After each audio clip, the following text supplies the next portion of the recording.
Hitler আসলে একজন শয়তানের পূজারী ছিল, যে কারণে তার নাৎসি বাহিনীরা মাঝে মধ্যে নাকি যুদ্ধক্ষেত্রে শয়তান ডাকতেন।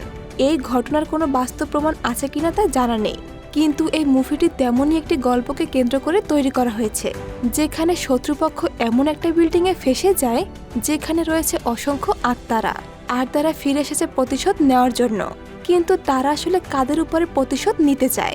মুভির শেষের টুইস্ট আপনার মাথা ঘুরিয়ে দেবে, তাই অনুরোধ করব পুরো ভিডিওটি দেখার জন্য। এখনই লাইক করে দেখতে শুরু করুন। গল্পের শুরুটা হয় 1944 সালের দ্বিতীয় বিশ্বযুদ্ধের সময়। সেই সময় নাৎসি সেনারা ফ্রান্সের দখল নিয়ে নেয়। তবে সেই সেনাদের ফ্রান্স থেকে তাড়ানোর জন্য ইতালি থেকে বেশ কিছু অ্যালায়েড ফোর্স পাঠানো হয়। এরপর অনেক চেষ্টার পর তারা ফ্রান্সের উত্তর আর দক্ষিণের অংশটা নিজের দখলে নিতে সক্ষম হয়। কিন্তু তারা এটা খুব ভালো করে জানতো যে নাৎসি সেনারা এত সহজে হার মানবে না, পাশাপাশি তাদের উপর বিভিন্নভাবে হামলা করবে। তবে তারা যদি এখনই ইতালিতে ফিরে যায় তাহলে আবারও তারা ফ্রান্স নিজেদের দখলে নিয়ে নেবে। এরপর দেখা যায় তাদের মধ্যে কিছু সৈনিক একটা জঙ্গলে গিয়ে বিশ্রাম নিচ্ছে। তবে হঠাৎ তাদের মধ্যে একজন সেনা একটা দুঃস্বপ্ন দেখে লাফিয়ে ওঠে। ঘুম ভাঙতে সে অন্ধকারের মধ্যে কাউকে একটা দাঁড়িয়ে থাকতে দেখতে পায়। সৈনিক তাকে পরিষ্কার দেখার জন্য উঠতে যাবে, তখন ওদিকে সেই লোকটাকে দেখা যায় সে একটা সিগারেট বের করে খেতে শুরু করেছে। এটা দেখে সৈনিক ভাবতে থাকে হয়তো সে তাদের শত্রুপক্ষ মানে জার্মানের কোনো সেনা হবে। তাই সে ওই লোকটাকে বারবার তার নাম আর কেন এসেছে এসব জিজ্ঞেস করতে শুরু করে, কিন্তু লোকটা তার কোনো প্রশ্নের উত্তরই দেয় না। উল্টো সে আচমকা নিজের পকেট থেকে একটা গান বের করে সৈনিকের দিকে পয়েন্ট করে, কিন্তু অদ্ভুতভাবে সে গুলি করতে গিয়ে সেখান থেকে অদৃশ্য হয়ে যায়। এসব দেখে সৈনিকটা, যার নাম ছিল ক্রিস, সে মনে মনে ভাবে হয়তো যুদ্ধ করতে করতে প্রচুর ক্লান্ত হয়ে পড়েছে, আর সে কারণে হয়তো সে ভুলভাল দেখছে। পরদিন সকাল হতেই তাদের টিমের সবাই ম্যাপ আর কম্পাসের সাহায্যে সামনে এগোনোর পথ নির্ধারণ করতে শুরু করে। তবে এখানে দেখা যায় তাদের টিমে মাত্র 5 জন মেম্বার রয়েছে। তারা হলো ক্রিস, এই টিমের লেফটেন্যান্ট, ট্যাপার্ট, কর্ক এবং বুচি। তারা সেখান থেকে সামনে এগোতে যাবে, ঠিক তখনই কর্ক বাকিদের জানায় কিছুদিন ধরে নাকি তার পায়ের পাতা অস্বাভাবিকভাবে চুলকাচ্ছে। কিন্তু তাদের থেমে থাকলেও তো চলবে না, তাই সবাই মিলে সামনে এগোতে শুরু করে। অনেকটা পথ সামনে এগিয়ে গেলে হঠাৎ ক্রিস ও তার টিমের সবাই দূর থেকে একটি জিপ গাড়ি আসার আওয়াজ শুনতে পায়। আওয়াজ শোনার সাথে সাথে সবাই একেবারে সতর্ক হয়ে যায় এবং ফায়ারিং করার জন্য পজিশন নিতে শুরু করে।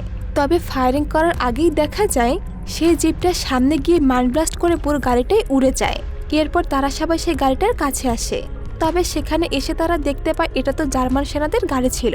এরপর তারা সেখানে থাকা আত্মরা লোকেদেরকে মেরে তাদের কাছে থাকা সব টাকা পয়সা, সব প্রয়োজনীয় জিনিসগুলো নিয়ে নেয়, আর সেখান থেকে উল্টো দিকে রওনা হয়।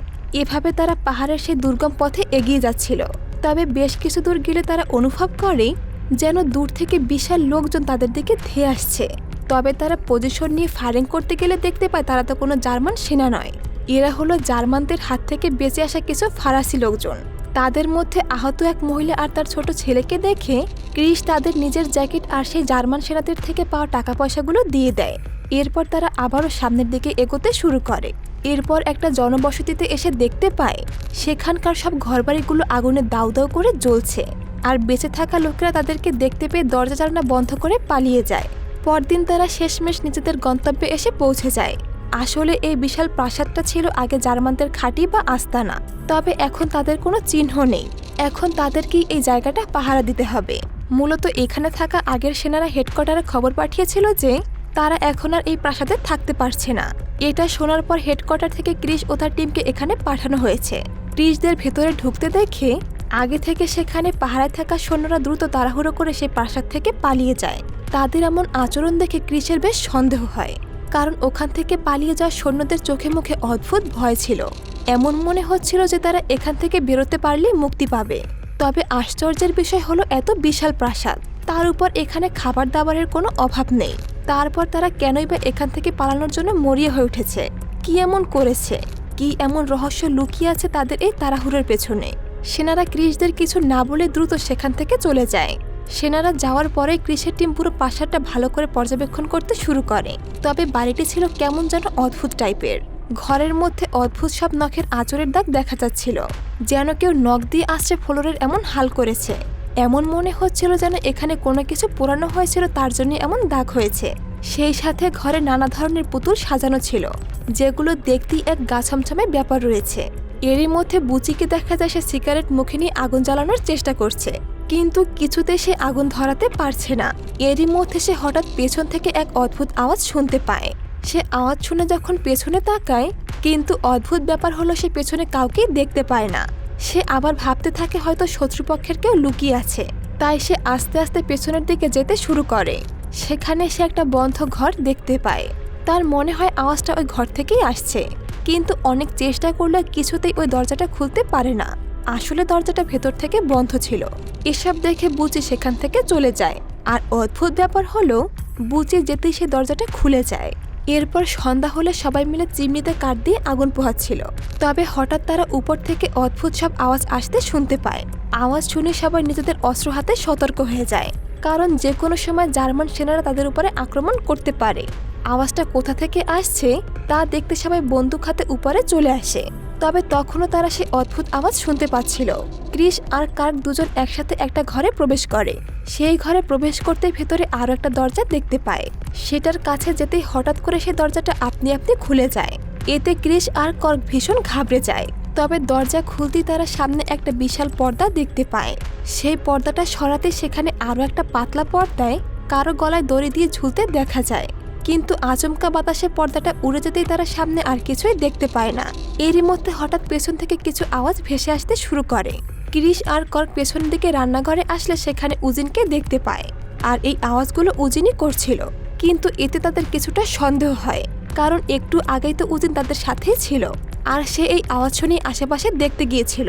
তবে সে হুট করে এই রান্নাঘরে কিভাবে আসলো, আর এই রান্নাঘরেই বা তার কাজ কি? তবে এর উত্তর আমরা গল্পের শেষেই পাবো। এরপর রাতের বেলা যখন সবাই মিলে একসাথে কথাবার্তা বলছিল, তখন ক্রিস উজিনের হাতে একটা খাতা দেখতে পায়। ক্রিস এই খাতার ব্যাপারে জিজ্ঞেস করলে উজিন জানায় সে এই ডায়েরিটা এই প্রাসাদের স্টোররুমে পেয়েছে। সে আরো বলে এই ডায়েরিটা হলো একজন নাৎসি সেনার ডায়েরি, আর সেই নাৎসি সেনা এই ডায়েরিতে লিখে রেখেছে সে কিভাবে তার বাকি সদস্যদের সাথে এখানে ফ্যামিলির মতো থাকতো। সে জার্মান সেনারা অনেক ইহুদিকে প্রাণে বাঁচতে সাহায্য করেছিল, কিন্তু এটা যখন জার্মান সেনাদের উপরমহল টের পেয়ে যায়, তখন তাদেরকে প্রচন্ড টর্চার করে মেরে ফেলা হয়। এরই মধ্যে ডায়েরি পড়া শেষ হতেই উপর থেকে আবারও অদ্ভুত আওয়াজ ভেসে আসতে শুরু করে। তবে এবারের আওয়াজটা কিছুটা আলাদা, কেমন যেন ধীর গতিতে আসছিল, একেবারে কোনো আওয়াজের তালে তালে এমন তৈরি। ক্রিস সেই আওয়াজটা ভালো করে কান খাড়া করে শুনলে বুঝতে পারে হয়তো এই আওয়াজের মধ্যে কোনো কোড লুকিয়ে আছে, কারণ মানুষ যখন কথা বলার অবস্থায় না থাকে তখন সে অন্য মানুষকে বোঝানোর জন্য এমন কোড সংকেত ব্যবহার করে, যাতে করে তারা এই আওয়াজের মাধ্যমে শত্রুপক্ষকে এড়িয়ে নিজেদের বার্তা কাঙ্ক্ষিত লোকেদের কাছে পৌঁছাতে পারে। আর এইসব টেকনিক সেনারা ব্যবহার করত। দেখা যায় তাদের মধ্যে উজিন শুধুমাত্র এই কোড সংকেত বুঝত, তাই সে ওই আওয়াজের কোডগুলো ট্রান্সলেট করে খাতায় লিখে রাখে। আওয়াজ শেষ হতে এই লেখাটা তারা জানতে পারে কেউ একটা এই আওয়াজের মাধ্যমে বলছে, শোনো সবাই ভালো করে, আমার দুটো পা বাদ গেছে। এরই মধ্যে একটি কাঠবিড়ালি এসে সেখানে আগুনের মধ্যে পড়ে যায়। এমন অদ্ভুত কাণ্ড দেখে সবাই বেশ ভয় পেয়ে যায়, কারণ এই প্রাসাদে পা দেওয়ার পর থেকে তাদের সাথে কিছু না কিছু ঘটছে। আর এবার সবাই এই ঘটনাগুলো নিয়ে বেশ টেনশনে পড়ে যায় যে কেন তাদের সাথে এমন অদ্ভুত ঘটনা ঘটছে। ক্রিস সবাইকে বলে তাদের রাতে আলাদা আলাদা হয়ে পাহারা দেওয়া উচিত। এরপর সেই মতো ট্যাপার্টকে চিলে কোঠায় পাহারা দিতে বলা হয়, কারণ সেখান থেকে বাইরে সবকিছু একেবারে ক্লিয়ার দেখা যায়। তাই কেউ ভেতরে আসলে বা ভেতর থেকে বাইরে গেলে সেটা ট্যাপার্ট সেখানে বসেই দেখতে পারবে। সেই মতো ট্যাপার্ট চিলে কোঠায় বসে বাইরে নজর রাখছিল। তবে দেখা যায় আচমকা ট্যাপার্টের পেছনে থাকা আলমারি থেকে অদৃশ্য কেউ একজন বেরিয়ে আসছে। এমনকি সামনে থাকা খালি জমিতে হঠাৎ সে এক অদ্ভুত লোককে শূন্যে গলায় দড়ি দিয়ে ঝুলতে থাকতে দেখতে পায়। তবে অদ্ভুতভাবে পরক্ষণেই আবার সেই লোকটা অদৃশ্য হয়ে যায়। চারপাশে তাকালেও সে আর কিছুই দেখতে পায় না। তবে ঠিক সেই মুহূর্তে আচমকা ভয়ানক দেখতে কেউ একটা তার সামনে চলে আসে। এতে ট্যাপার্ট ভীষণ ভয় পেয়ে যায়। সে পেছনে ঘুরতে সে আলমারির দরজাটা হুট করে বন্ধ হয়ে যায়। এরপর সে দ্রুত টর্চ হাতে সামনের সে খোলা জায়গায় চলে আসে, কিন্তু অনেক খুঁজেও সে আশেপাশে কিছুই দেখতে পায় না। ওদিকে ক্রিসকে দেখা যায় সে দূর থেকে এই সবকিছু নজরদারি করছিল। অন্যদিকে উজিনকে দেখা যায় সে স্টোররুম খুঁজতে খুঁজতে সেই প্রাসাদে যারা থাকতো তাদের একটি ছবি পেয়ে যায়। দেখা যায় ওই ফ্যামিলিতে 4 জন মেম্বার ছিল, স্বামী স্ত্রী আর তাদের একটা ছেলে ও একটা মেয়ে। আর তাদের ফ্যামিলিটা হ্যালোইক নামে পরিচিত ছিল। উজিন আবারও সে ডায়েরিটা পড়ার চেষ্টা করে, কিন্তু সাথে সাথে তার কানে কেমন যেন অদ্ভুত সব গোলাগুলির আওয়াজ ভেসে আসতে শুরু করে। এরপর উজিন যখন আবারও সেই ডায়েরি খুলে এই ফ্যামিলি ফটোর দিকে তাকায়, সে তো একেবারে হতবাক হয়ে যায়। কারণ একটু আগেও সে তাদেরকে দেখেছিল। এখন তাদের কেউ আর এই ছবিতে নেই। পরদিন সকালে চিলে কোঠার মেঝেতে থাকা কার্পেটটা সরাতে উজিন আর ট্যাপার্ট লক্ষ্য করে নিচে কেমন সব অদ্ভুত আঁকিঝুঁকি করা রয়েছে। তবে এসব নিয়ে তারা তেমন একটা ভাবনা চিন্তা করে না, কারণ তারা জানতো হিটলার কালো জাদুতে বিশ্বাসী ছিল, আর হয়তো হিটলারের কোনো সেনারাই এসব করেছে। পরদিন সকাল হতে হেডকোয়ার্টার থেকে জানানো হয় যে ওই প্রাসাদে নাকি বেশ কিছু নাৎসি সেনারা হামলা করতে যাচ্ছে। এ কথা শুনে ট্যাপার্ট কোনোভাবে প্রাণ বাঁচাতে সেখান থেকে পালাতে চায়, কিন্তু ক্রিস তাকে থামিয়ে দেয় আর বলে যাই হয়ে যাক না কেন তারা কিছুতেই নিজেদের জমি ছাড়বে না। এবার ইচ্ছে না থাকা সত্ত্বেও ট্যাপার্ট আর ওজিন নিজেদের কাজ করতে শুরু করে। এরপর তারা চিলে কোঠার ঘরে রাখা একটা আলমারি সরাতে গেলেই আচমকা আলমারির দরজায় সে উজিনের হাতে আঘাত করে। দেখা যায় সে আঘাতে উজিনের হাতের আঙুলগুলো একেবারে দুমড়ে মুচড়ে গেছে। ট্যাপার সে আলমারির ভেতরে তাকালেই সেখানে একটা আয়নাতে একটা বাচ্চা মেয়ের মৃতদেহ ঝুলন্ত অবস্থায় দেখতে পায়, কিন্তু সে পেছনে ফিরতে সেখানে আর কাউকে দেখতে পায় না। এরপর তারা দ্রুত সেখান থেকে পালিয়ে নিচে চলে আসে। তারা হেডকোয়ার্টারে বার্তা পাঠানোর চেষ্টা করে, কিন্তু ঠিক তখনই আবারও অদ্ভুত কিছু আওয়াজ তাদের কানে ভেসে আসতে শুরু করে। আর আবারও সেই একই কোড ল্যাঙ্গুয়েজে কেউ তাদের কিছু একটা বলছে। এই কোড ল্যাঙ্গুয়েজের মাধ্যমে তাদের এই জায়গা থেকে পালাতে বলছিল। এরই মধ্যে হঠাৎ সেখানে নাৎসি সেনারা একটা জিপ নিয়ে চলে আসে। এটা দেখে ক্রিস ও বাকিরা দ্রুত নিজেদের পজিশন নিয়ে নেয়। তবে তারা ভেতরে উকিঝুঁকি মারলে সেখানে কাউকে আর দেখতে পায় না। তখন সেই নাৎসি সেনারা সেখান থেকে চলে যাওয়ার জন্য বেরিয়ে পড়ে, কিন্তু ঠিক তখনই প্রাসাদের এক প্রান্ত থেকে হঠাৎ ফায়ারিং এর আওয়াজ শোনা যায়। এতে তারা বুঝে ফেলে অবশ্যই ভেতরে কেউ রয়েছে। এরপর সেনারা জানালা ভেঙে ভেতরে ঢুকে পড়ে। এমনকি ক্রিস আর বাকিরা যেখানে ছিল সেখানে একটা হাত বোমা ছুঁড়ে মারে। সবাই সেখান থেকে সরে গেল। বুঝি সেখান থেকে না পালিয়ে সে গ্রেনেডটা জড়িয়ে ধরে আর সবাইকে বাঁচাতে গিয়ে সে নিজের প্রাণ দিয়ে দেয়। ওদিকে ক্রিস প্রাণ বাঁচাতে কোনোভাবে পালিয়ে সে স্টোররুমে ঢুকে পড়ে, কিন্তু তার পিছনে সেখানে দুজন নাৎসি সেনা চলে আসে আর তাদের সাথে ক্রিসের গোলাগুলি শুরু হয়ে যায়। আর একটা সময় সে ওই দুজন সেনাকে খতম করে দেয়। অন্যদিকে উজিনকে দেখা যায় সে কোনোভাবে পালিয়ে সেই ঘরে গিয়ে লুকিয়ে পড়ে যেখানে সেই লেখাগুলো ছিল। হাতের ব্যথা নিয়ে উজিন নিজেকে বাঁচাতে সেই নাৎসি সেনাদের মারতে গেলে আচমকা তার সামনে ভয়ানক দেখতে এক মহিলা চলে আসে। এতে উজিন ভয়ে নিজের চোখ বন্ধ করে ফেলে। এরপর চোখ খুলতে সে দেখতে পায় সেখানে আসা সেনাদের গায়ে আগুন লেগে গেছে। অন্যদিকে কার্ক একটা বাথরুমে গিয়ে লুকিয়ে পড়ে। হঠাৎ সেখানে একজন নাৎসি সেনা চলে আসে। তাকে মারতে গেলে পেছন থেকে এক অশরীরী এসে সেই সেনাকে বাথটাবে ডুবিয়ে মেরে ফেলে। ওদিকে চিলে কোঠা থাকা ট্যাপার্টের সাথে একই ঘটনা ঘটে যায়। একজন সেনা তাকে মারার আগে অশরীরী সেই সেনাকে মেরে ফেলে আর এমনি করে একে একে সব নাৎসি সেনাদের মেরে ফেলে। দেখা যায় উজিনের দুটো হাতই উড়ে গেছে, এমনকি তার মুখের কাটা অংশ পুরোপুরি বিধ্বস্ত হয়ে গেছে, কিন্তু তাও সে কোনোভাবে বেঁচে আছে।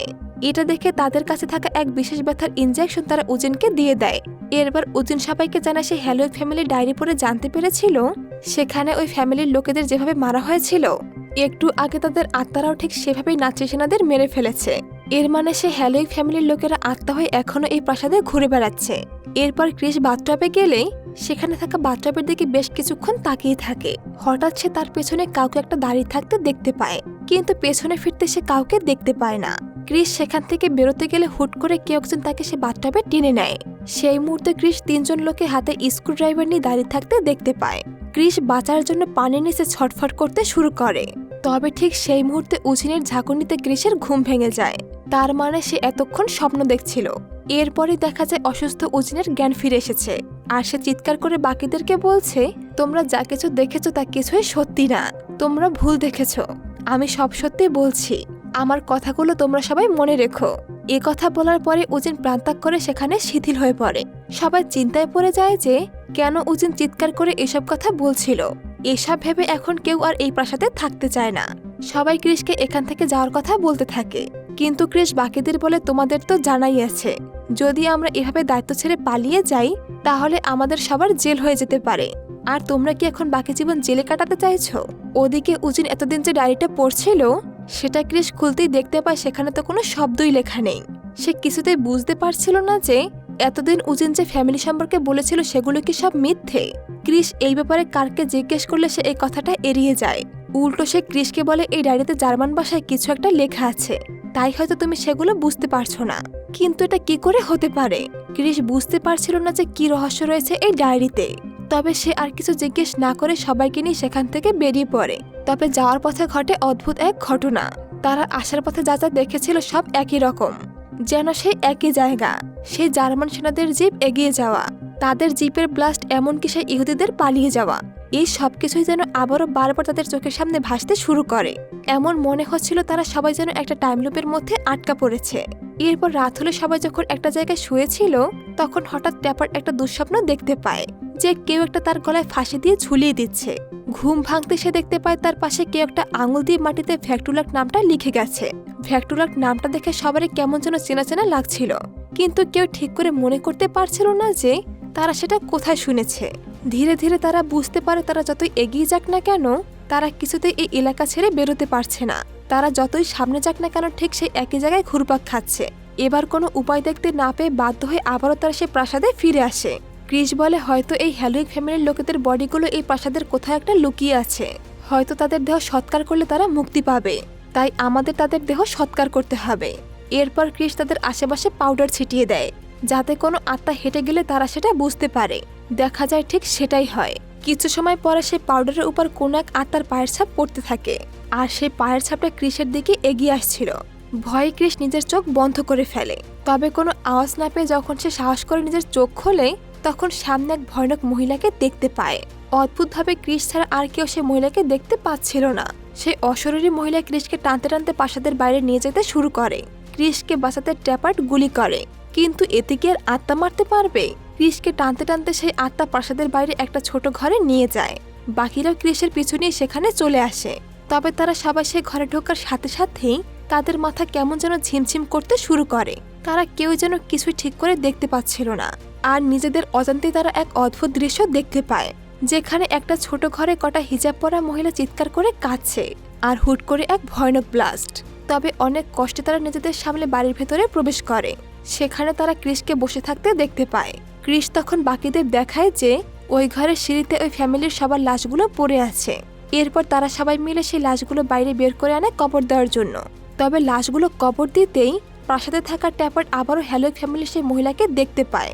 ওদিকে উজিন লক্ষ্য করে ডায়েরির যে লেখাগুলো জার্মান ভাষা ছিল, সেগুলো সবটাই এখন আরবি ভাষা হয়ে গেছে। এসব দেখে উজিন বাকিদের বলে হয়তো ওই হ্যালোইক ফ্যামিলি সবাই আফগান থেকে এসেছিল। এসব নিয়ে তারা সবাই আলোচনা করছিল। ঠিক সেই মুহূর্তে তাদের সামনে পুরো হ্যালোইক ফ্যামিলির আত্মারা হাজির হয়। এর মানে হয়তো ক্রিস তাদের বডি সৎকার করার পর তারা এখন আরো বেশি শক্তিশালী হয়ে গেছে। ওদিকে ট্যাপার্ডকে দেখা যায় সে ওই চিলেকোঠার ঘরে অদ্ভুত সব লেখাগুলোর মধ্যে বসে অদ্ভুত সব মন্ত্র পড়ছে, আর সাথে সাথে সব জায়গায় একটা কথাই শোনা যায়। এদিকে হ্যালোইক ফ্যামিলির সবাই এসে ক্রিসের উপরে হামলা করে, তবে হঠাৎ করে সে অশরীরী আত্মাগুলো কেমন যেন অদৃশ্য হতে শুরু করে। এর মধ্যে হ্যালোইকের স্ত্রী ক্রিসের আয়নার সামনে দাঁড়ালে ক্রিস কেমন যেন চোখের সামনে সব অদ্ভুত দৃশ্য দেখতে শুরু করে, আর ঠিক তখনই তার মাথায় উজিনের বলা সে কথাগুলো মনে পড়তে থাকে। যা কিছু দেখছো তার কোনোটাই বাস্তব নয়। ঠিক সেই মুহূর্তে আচমকা সবকিছু পাল্টে যায়। ক্রিস চোখ খুলে দেখতে পায় সে কোনো ভুতুরে প্রাসাদে নেই, বরং সে একটি হাসপাতালে অ্যাডমিট রয়েছে। প্রথমে ক্রিস কিছুই বুঝতে পারছিল না যে কি হচ্ছে। সে চাদর সরাতেই দেখতে পায় তার দুটো পা নেই। সেখানে একজন ডাক্তার ক্রিসকে জানায় তাদের লাস্ট মিশন ছিল আফগানিস্তানের একটি জায়গায়, তবে সেখানে এক ভয়ানক অ্যাক্সিডেন্টের কারণে তার শরীর আর ব্রেন মারাত্মকভাবে জখম হয়েছিল। এতে করে তাদের কারোরই জ্ঞান ফিরছিল না। তখন তারা সবাই কোমায় চলে গিয়েছিল, তাই তাদের জ্ঞান ফেরানোর জন্য এলজের নামক একজন ডাক্তার একটি সিমুলেটেড রিয়েলিটি বানিয়েছিল। কি এই সিমুলেটেড রিয়েলিটি? এটি হলো এমন এক অবাস্তব পরিবেশ যেগুলো শুধু সৃষ্টি করা হয় কল্পনার জগতে, তবে বাস্তব জীবনে এগুলোর কোনো অস্তিত্ব নেই। বলতে গেলে এই সবটাই হলো কম্পিউটারের মাধ্যমে বানানো একটা প্রোগ্রাম মাত্র, আর এই কম্পিউটারের মাধ্যমে সৃষ্টি কোনো কাল্পনিক বাস্তবের নামই হলো সিমুলেটেড রিয়েলিটি। আসলে ডাক্তার অ্যাঞ্জেল তাদের জ্ঞান ফেরানোর জন্য এরকম একটা কাল্পনিক জগতের সৃষ্টি করেছিল। তারা চেয়েছিল যে এই গল্পটা তাদের ব্রেনে এমনভাবে এফোর্ড করুক যেন তারা আবারও জ্ঞান ফিরে পায়, আর সে কারণে সেই প্রোগ্রামে তৈরি কাল্পনিক জগতের মধ্যে তাদের নিয়ে যাওয়ার জন্য তাদের ব্রেনের সাথে তার সংযোগ করে সেখানে নিয়ে যাওয়া হয়েছিল, আর সেজন্যই তারা আবারও জ্ঞান ফিরে পেয়েছে। এসব শুনে ক্রিসের সবটা মনে পড়ে যায়।